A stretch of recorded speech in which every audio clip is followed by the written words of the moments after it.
Guys, isama mo yung ano, taga-balot. JB.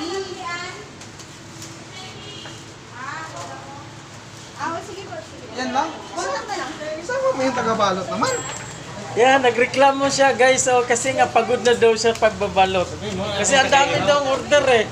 Ayan na yung binabalot niya. Ito yung tagapagyaw ng barbecue guys, oh. Okay. Happy New Year guys, oh. Yan, ito. New Year lang, hindi naman kami happy. Tawa ka nga ng tawa eh, ayaw mo pa mag-happy. Tawa kasi ng tawa, ibig sabihin nun, pwede na mag-asawa. Wow. Meron pa sa kusina guys, marami pang lulutuin.